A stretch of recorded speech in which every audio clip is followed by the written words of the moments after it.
ከዚያም አማኞቹ ልጆቻቸውን በሐውልቱ እሳታማ እጆች ላይ ያኖሩ ነበር። ሕፃናቱም በዚያ ላይ ይቃጠሉ ነበር።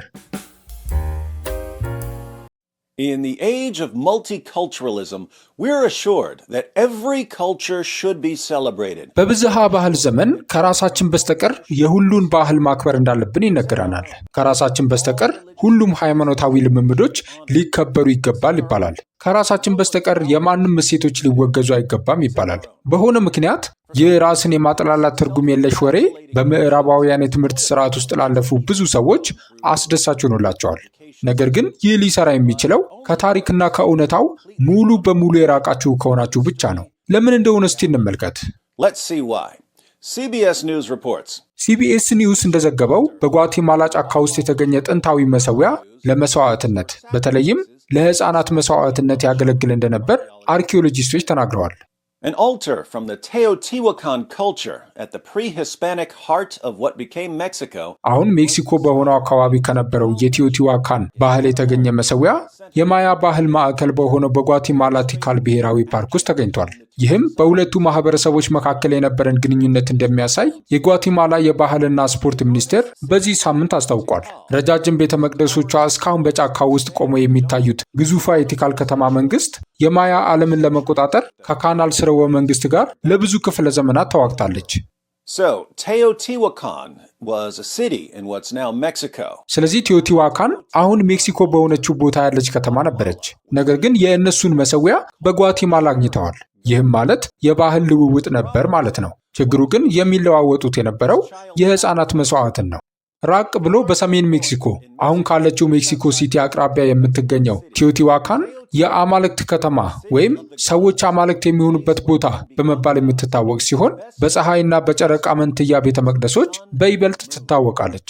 ከተማዋ ከ100,000 በላይ ነዋሪዎችን የምታስተናግድ 8 ስኩዌር ማይል ያህል ስፋት የነበራት ግዙፍ ከተማ ነበረች። እስካሁንም ሚስጥራዊነቷ ያልተፈታው ይህች ከተማ ከክርስቶስ ልደት በፊት 100 እስከ 750 ዓመተ ምህረት በነበረው የስልጣኔ ማማ ላይ በነበረችበት ወቅት በዓለም ካሉ ትላልቅ ከተሞች አንዷ ነበረች። ነገር ግን በ14ኛው ክፍለ ዘመን አስቴኮች ከመነሳታቸው በፊት ለቃና ፈርሳ ነበር። ግኝቱን የመራችው አርኪኦሎጂስት ሎሬና ፓይስ እንደተናገረችው የቲዮቲዋካን መሠዊያ ለመስዋዕትነት በተለይም ለሕፃናት መስዋዕትነት ያገለግል እንደነበር ይታመናል። Why would they sacrifice their children? And why did this practice spring up in so many different parts of the ancient world? ለምን ልጆቻቸውን ይሰዉ ነበር? ይህስ ልምምድ በጥንቱ ዓለም በተለያዩ ቦታዎች ለምን ተስፋፋ? ከ4 ዓመት የማይበልጡ የ3 ሕፃናት አስክሬን በመሠዊያው ዙሪያ መገኘቱን አሶሺየትድ ፕሬስ ዘግቧል። ቲዮቲዋካኖች በጓቲማላ ሀገር ሁሉ የሚዘዋወሩ ነጋዴዎች እንደነበሩ ፓይስ ገልጻለች። የቲዮቲዋካን መኖሪያ ሕንፃዎች ክፍሎች ያሏቸው ሲሆን በመካከላቸውም መሠዊያዎች ነበሩ። አሁን የተገኘው መኖሪያ ቤትም እንደዚሁ ሲሆን በመካከሉም የማዕበል አማልክትን የሚወክል ምስል ያለበት መሠዊያ ይገኛል። ይህም የማዕበል አማልክትን ለማረጋጋት ልጆቻቸውን ይሰዉ እንደነበር ያሳያል። በዚህ ፕሮጀክት ውስጥ ያልተሳተፈችው አርኪኦሎጂስት ማሪያ ቤሌን ሜንዴዝ እንደገለጸችው ግኝቱ በሁለቱ ባህሎች መካከል የነበረው ትስስር እንዲሁም ከአማልክቶቻቸውና ከሰማያዊ አካላት ጋር የነበራቸውን ግንኙነት ያረጋግጣል። በሁለቱ ባህሎች ውስጥ የመስዋዕትነት ጉዳይ እንዴት እንዳለ እናያለን። ይህም ልምምድ ነበር። ጨካኞች ስለነበሩ ሳይሆን ከሰማያዊ አካላት ጋር የሚገናኙበት መንገድ ነበር ትላለች። They connected with the celestial bodies and appeased the storm goddess through human sacrifice. በሰው መስዋዕትነት በተለይም በሕፃናት መስዋዕትነት አማካኝነት ከሰማያዊ አካላት ጋር ይገናኙና የማዕበል አማልክትን ያረጋጉ ነበር። ለመሆኑ በአሜሪካ አህጉር የነበሩ ሰዎች እንደ ጥንቱ መካከለኛው ምስራቅና ሌሎች የዓለም ክፍሎች ሁሉ ይህን የሕፃናት መስዋዕትነት ሐሳብ እንዴት ሊያመጡ ቻሉ?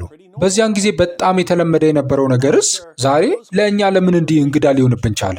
ለእነዚህ ጥያቄዎች ምላሽ ከመስጠቴ በፊት አንድ ማስታወቂያ ሰምተን እንመለስ። በ50 ብር ወርሃዊ መዋጮ በታማኝነት የሚሳተፉ 1000 ሰዎች ቢገኙ ይህንን አገልግሎት ከአማርኛ በተጨማሪ በሌላ አንድ ተጨማሪ ቋንቋ ማድረስ ይቻላል። በወር 50 ብር ለወንጌል ሥራ መስጠት የማይከብደኝ ክርስቲያን ነኝ የሚል ሰው በዚህ ስልክ ቁጥር ማገልገል እፈልጋለሁ በማለት አጭር የጽሑፍ መልእክት በመላክ መመዝገብ ይችላል። ዓላማችን አንድ ማገናዘብ የሚችል ሙስሊም እስልምናን አውቆ ለቆ እንዲወጣና በኢየሱስ ክርስቶስ በማመን የእግዚአብሔር መንግሥት ወራሽ እንዲሆን መርዳት ነው። አንድ ሰው ከእስልምና ስርዓት መታደግ ትፈልጋላችሁ? መልሳችሁ አዎ ከሆነ ተሳተፉ። Now, back to our topic, child sacrifice. አሁን ደግሞ ወደ ቀደመው ጉዳያችን ወደ ሕፃናት መስዋዕትነት እንመለስ። በጥንቱ ዓለም ፈጽሞ የተለያዩ የነበሩ ባህሎች ልጆቻቸውን ለአማልክቶቻቸው የመሰዋት ተመሳሳይ ሐሳብ እንዴት ሊኖራቸው ቻለ? በጥንቱ ዓለም ለአምላክ ያለህ ታማኝነት የሚለካው ወደ መሰዊያው ይዘህ በምትመጣው መስዋዕት ዋጋ ነበር። ሰዎች ለአምላካቸው ያላቸውን ፍቅር የሚገልጹት ለእነሱ በጣም ውድ የሆነውን ነገር በመስጠት ነበር። ታዲያ ሰዎች ወደ መሰዊያ ሊያመጡት የሚችሉት ከሁሉ በላይ ውድ መስዋዕት ምንድን ነው? ልጆቻቸው ናቸው። ለምሳሌ በጥንቷ ከነዓን የሞሎክ አማልክት ካህናት የሞሎክን የነሐስ ሐውልት እስኪግል ድረስ ያፋፍሙት ነበር። ከዚያም አማኞቹ ልጆቻቸውን በሐውልቱ እሳታማ እጆች ላይ ያኖሩ ነበር። ሕፃናቱም በዚያ ላይ ይቃጠሉ ነበር። Then came Abraham. One of the most famous stories in the Old Testament is the story of God commanding Abraham to sacrifice his son Isaac. ከዚያም አብርሃም መጣ። በብሉይ ኪዳን ውስጥ ካሉት በጣም ዝነኛ ታሪኮች አንዱ እግዚአብሔር አብርሃምን ልጁን ይስሐቅን መስዋዕት አድርጎ እንዲያቀርብ ያዘዘበት ታሪክ ነው። በዘፍጥረት 22 ላይ እግዚአብሔር ለአብርሃም ይስሐቅን መስዋዕት እንዲያደርገው ይነግረዋል። ስለዚህ አብርሃም ይስሐቅን ወደ አንድ ተራራ ይወስደዋል። ይስሐቅ ግን አባቱ ምን ሊያደርግ እንደሆነ አያውቅም ነበር። እየተጓዙ ሳሉ ይስሐቅ አባቱ አብርሃምን ለሚቃጠል መስዋዕት የሚሆን በግ የት አለ ብሎ ጠየቀው። አብርሃምም ልጄ ሆይ ለሚቃጠል መስዋዕት የሚሆነውን በግ እግዚአብሔር ራሱ ያዘጋጃል ብሎ መለሰለት። አብርሃም ልጁን አስሮ በእንጨት ክምር ላይ ካስቀመጠው በኋላ ለመግደል ተዘጋጀ። ነገር ግን እግዚአብሔር አስቆመውና በይስሐቅ ላይ ምንም ነገር እንዳያደርግ ነገረው። ከዚያም አብርሃም ቀና ሲል ቀንዶቹ በቁጥቋጦ የተያዙ አውራ በግ ተመለከተ። አብርሃምም በጉን ወስዶ በመስዋዕትነት አቀረበ። የመጽሐፍ ቅዱስ ተቺዎች ይህንን ታሪክ በመጥቀስ እግዚአብሔር አብርሃምን እንዲህ አይነት ነገር እንዲያደርግ ማዘዙና አብርሃምም ልጁን ለመሰዋት መፍቀዱ ምንኛ ጭካኔ ነው ይላሉ። እኔ ግን ዋናውን ነጥብ የሳቱ ይመስለኛል። አብርሃም ከሁሉ በላይ የሚበልጠው ነገር ልጆቻቸውን ለአምላካቸው መሰዋት እንደሆነ በሚያምኑ ሰዎች ተከቦ ነበር። አብርሃምም ያንን ለማድረግ ተዘጋጅቶ ነበር። ነገር ግን እግዚአብሔር አስቆመው። ከአብርሃምና ከይስሐቅ ታሪክ በዙሪያው ለነበረው ባህል የሚተላለፈው ዋና መልእክት ይህ ነበር። አብርሃም ልክ እንደናንተ ለአምላኩ ታማኝ ነው። አምላኩ ያዘዘውን ማንኛውንም ነገር ለማድረግ ፈቃደኛ የሆነ ሰው ነው። በእናንተና በአብርሃም መካከል ያለው ልዩነት ግን የአብርሃም አምላክ ልጁን እንዲሰዋ አለመፈለጉ ነው። የአብርሃም አምላክ ልጁን እንዳይሰዋ አስቆመው። የአብርሃም አምላክ የራሱን መስዋዕት ያዘጋጃል። ስለዚህ በተለያዩ ጥንታዊ ባህሎች ውስጥ ለነበራችሁ አምላክ ፍቅራችሁን የምትገልጹት ከሁሉ በላይ ውድ የሆነውን ነገር በመሰዋት ነበር። የመጽሐፍ ቅዱስ መልእክት ግን ወደ እግዚአብሔር ለመድረስ እናንተ መስዋዕት አታቀርቡም፣ ይልቁንም እግዚአብሔር የራሱን መስዋዕት ያዘጋጃል፣ ወደ እናንተ ለመድረስም የራሱን መስዋዕት በማቅረብ ፍቅሩን ይገልጻል የሚል ነው። ይህ መልእክት ዓለምን ለወጠው። This message changed the world. And as people in the 21st century turn away from the God who provides his own sacrifice, what happens? በ21ኛው ክፍለ ዘመን ያሉ ሰዎች የራሱን መስዋዕት ከሚያዘጋጀው አምላክ ፊት ሲዞሩ ምን ይከሰታል?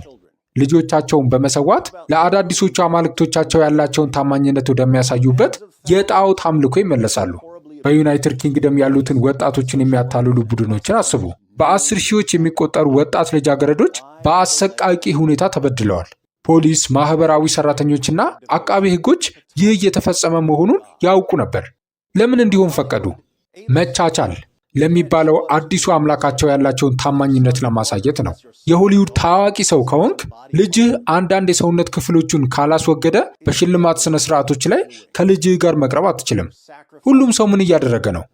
አዲሶቹን አማልክቶቻቸውን ለማረጋጋት ልጆቻቸውን እየሰዉ ነው። ግን አንድ ሐሳብ አለኝ። የራሱን መስዋዕት ወደሚያዘጋጀው አምላክ እንመለስ። በእርሱ የሚያምን ሁሉ የዘላለም ሕይወት እንዲኖረው እንጂ እንዳይጠፋ እግዚአብሔር አንድያ ልጁን እስኪሰጥ ድረስ ዓለሙን እንዲሁ ወዷልና። ዓለም በልጁ እንዲድን ነው እንጂ በዓለም እንዲፈርድ እግዚአብሔር ልጁን ወደ ዓለም አላከውምና።